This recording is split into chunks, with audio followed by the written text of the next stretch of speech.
originally from Hungary. I was 18 years old when I left Hungary in 1981, so that's a long time ago. And first I lived in Europe for a long time, and then in 95 I came to the UK with a writer's visa.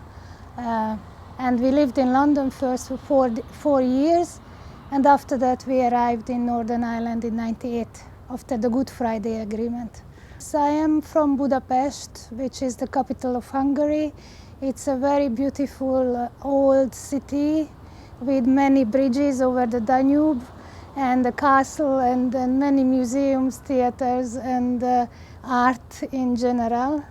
When I came to Northern Ireland, it was amazing because I was a peculiarity, I was somebody strange, and the Irish people are really curious, so they wanted to know a lot about me and they asked lots of questions, and nobody minded that I had a funny accent or anything, so I think I was really well received in Northern Ireland when I came here.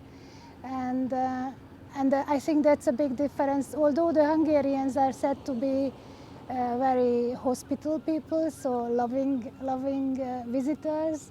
That has changed a bit during the past 10 years, I think, or since the mass immigration began, and people are wary of immigrants or strangers.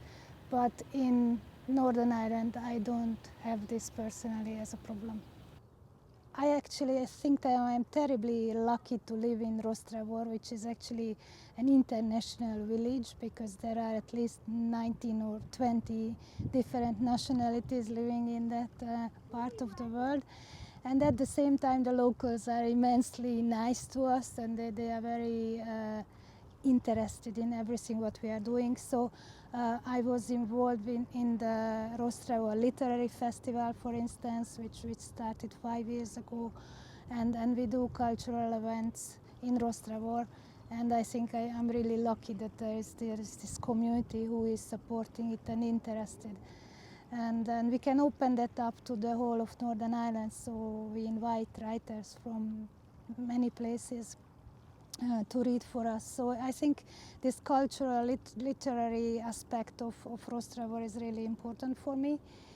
And what I would like to change, I think especially in Newry, I feel that there's more need for art venues, very good ones and new ones. There's no art gallery in Newry as such. And I think there are so many buildings which are derelict, nobody's using them.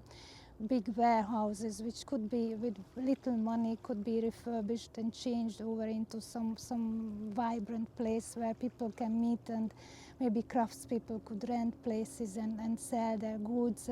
So make it much more creative, the place. I think that would be very important for Newry. Rostrevor is very different from where I come from. Budapest is a big city, and my parents live in a flat which is 45 square meters big, and you live your outdoor life in the parks and in cafes, while in Rostrevor we have the beautiful mountains just behind us. We have a huge park, the Kilbrony Park, where we can go for walks, and we are close to nature, and I really love that because for my writing it's really important to get into that set of mind when I can go for walks and just be close to nature and be settled in myself. So in 1998, when we came here, people were just preparing for the millennium celebrations, and they were just building this promenade, and we saw this granite stone and thought about the possibility of doing something around it, or making it more memorable. And just at the same time we established a community group called Light 2000. This Light 2000 grew into a bigger social enterprise, which is now called Light Theatre Company, and we are running events in Rostrevor, where we are now based, and creating films and theater pieces for the community. When we were thinking about the stone and how we can make it more memorable, we asked the community what would be the most important words for the community and for the future of Northern Ireland for the year 2000 and further on. And then they came back with these words: peace, life, light, and hope. So they are carved into the stone around it, and everybody can read it when they come here, walk around the stone, and think about those ideas for the future. I am a writer, as I said, a poet, and I have a few books published in poetry and also in short stories. But you might guess that it's very hard to make a living as a writer. So I teach creative writing for the Open University. I have done that for the past 12 years. And I also teach yoga sometimes when people are not during the pandemic, but before I was very active teaching yoga.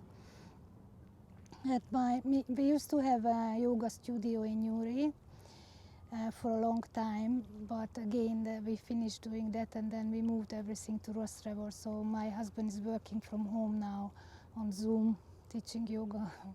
One of my hobbies used to be traveling before the pandemic as well, and I really loved just going to places and immersing myself in different cultures all over the world if possible. But I also love the mountains, so I often go up the mountains for walks, and you have to be fit, but working on it. But it's very handy that we have the Mourne Mountains just in the backyard, and I love doing that. I love nature.